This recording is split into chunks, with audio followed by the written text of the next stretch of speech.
menjemput menjemput perempuan-perempuan pesanan beliau.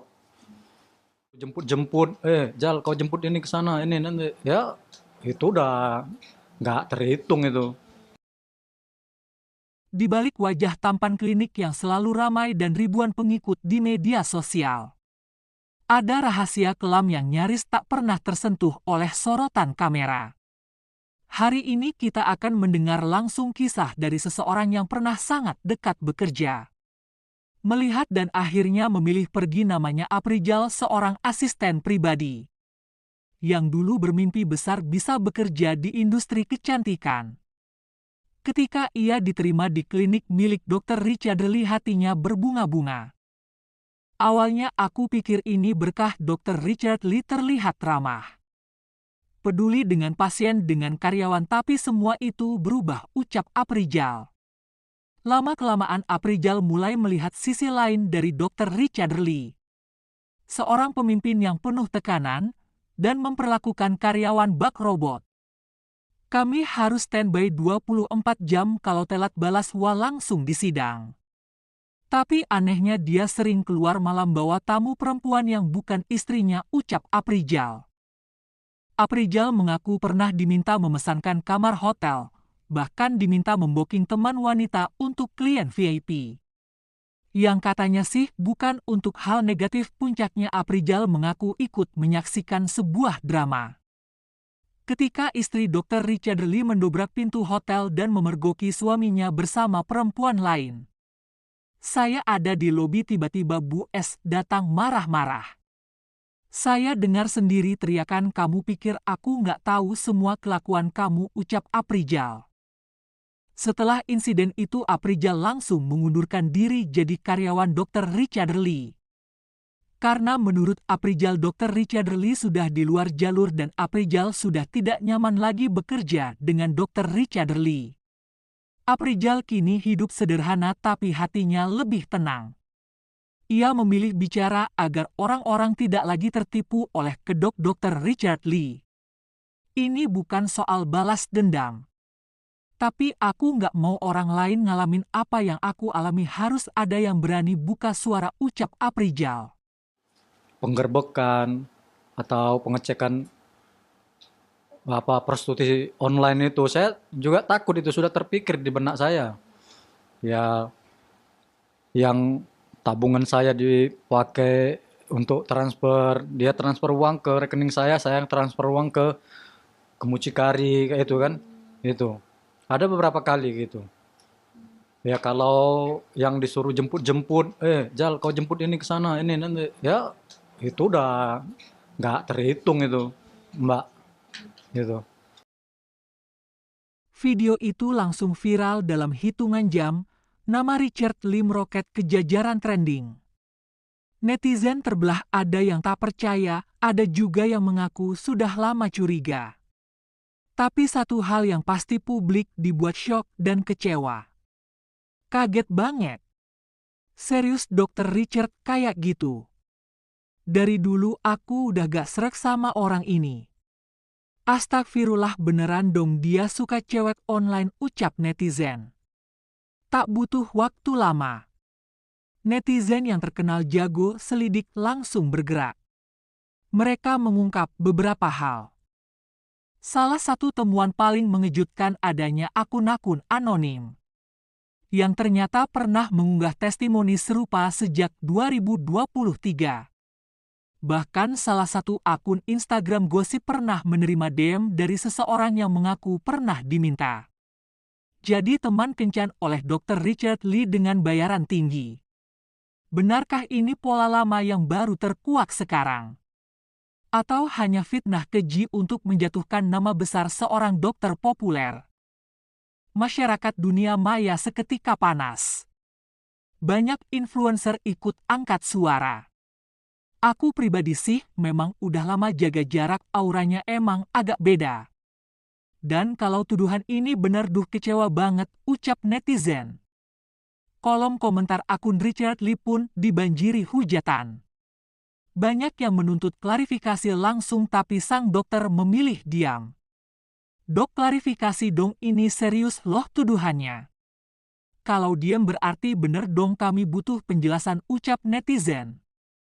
Sangat tercoreng karena memang profesi dokter itu seharusnya profesi yang melindungi, ya, melindungi masyarakat.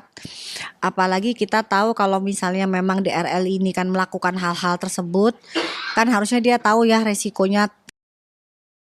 Netizen makin geram, banyak yang menyebut ini sebagai bentuk pengalihan isu. Bahkan ada yang menuding pura-pura gak terjadi apa-apa. Fix damage contro, udah jelas ini strategi tim medianya. Kami bukan bodoh, mana tanggung jawab moralnya, ucap netizen. Jika tudingan ini benar, maka bukan hanya moralitas yang jadi sorotan, tapi juga aspek hukum prostitusi online termasuk dalam ranah tindak pidana di Indonesia. Belum ada laporan resmi ke polisi, namun sejumlah pengacara mulai menyuarakan bahwa kasus ini bisa diangkat jika korban bersedia buka suara. Jika ada bukti kuat dan saksi tentu bisa kita proses, jangan takut bicara. Netizen boleh heboh, tapi kebenaran hanya bisa dibuktikan lewat bukti dan pengakuan, bukan asumsi semata. Namun satu hal yang pasti, kepercayaan publik sekali rusak tak mudah diperbaiki. Dan cukup Doktif shock pertama kali tahu, tetapi setelah melihat bukti-bukti dari rekeningnya, transfernya, ya tidak bisa dibantahkan sih, dielakkan bahwa hal tersebut memang terjadi seperti itu. Tapi ini kan sekarang kaitan juga yang tadi Pak Farid Afrizal juga cerita terkait dengan BAP disebut harus menyebut nama Doktif. Nah itu ngerasa gimana kok orang yang tidak tahu malah disuruh minta, jadi kayak kaitan gitu. Betul, karena memang mungkin untuk saat ini nama DRL kan kalau Doktif lihat sudah sangat hancur. Jadi beliau mencari cara bagaimana bisa memperbaiki nama beliau, nama DRL yang memang seharusnya sudah rusak dari dulu seharusnya. Cuman karena begitu pintarnya DRL ini memframing sehingga masyarakat bisa berpikir bahwa DRL adalah manusia yang benar gitu, bahwa manusia yang suci, pahlawan yang sebenarnya. Padahal faktanya sangat jauh berbeda. Jadi bagaimana nih supaya karakter dari Doktif yang membongkar ini ikut mati seperti itu. Akhirnya disertakanlah nama Doktif atas kasusnya Pak Afrizal, yang sebenarnya kasus itu terjadi di tahun 2022 dan Doktif kan munculnya di tahun 2024 akhir. Jadi seharusnya tidak akan ada hubungannya, tetapi dipaksakan untuk menjatuhkan kredibilitas Doktif seperti itu. Tapi ini kan sudah berjalan ya, terus Pak Afrizal juga jadi tahanan kota. Ada kekhawatiran nggak sih dengan pengamanan dari Pak Afrizal? Alhamdulillah sih, pertama Doktif selalu memberikan masukan Pak Afrizal berlindung hanya kepada Allah Subhanahu wa taala. Itu karena beliau juga Doktif lihat ibadahnya juga luar biasa. Nah, jadi sebenarnya Doktif juga melihat mungkin pada saat ikut dengan DRL tekanan batinnya luar biasa ya.